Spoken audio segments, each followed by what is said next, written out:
Ngay pa rin sa Lindol, sa Bohol, makakapanayam naman natin si Ed Del Rosario, ang head po, ang pinuno po ng NDRRMC. Magandang umaga po, sir. Magandang umaga po naman. Sir, si Cara David po ito at saka si Howie Severino. Meron po bang bilang na po tayo kung ilan po ang naitalang sugatan dulot po nitong lindol na tumama kaninang umaga sa Bohol? We are still gathering the official report coming from our field offices. Ang nakukuha natin ngayon, more or less galing lang sa tri-media at we still have to validate this.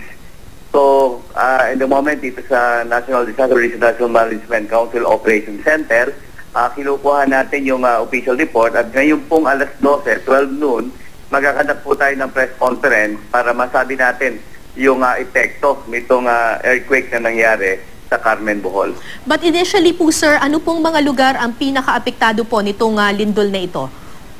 Basically, ang talagang tatamaan, yung pinakamalapit na urban center, at masabi natin ang Cebu, ang maraming maaaring maapektuhan nitong intensity 7 na earthquake, 7.2. At ano po ang advice ng NDRRMC doon sa mga residente po na apektado kung pwede na pa silang makabalik sa kanilang mga tahanan o sa mga gusali kung saan sila pupunta?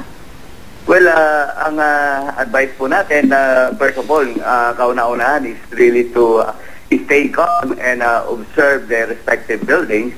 At kung meron pong mga ahensya, mga gobyerno ng pagsasabi na yung kanilang mga gusali ay safe na para bumalik, then they can do so. Pero kung meron po silang nakikitang mga bitak o may possibility na bumagsak ang kanilang building, kung maaari po, wag muna silang bumalik sa kanilang mga gusali.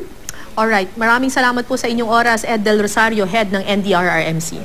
Maraming po salamat. Good morning.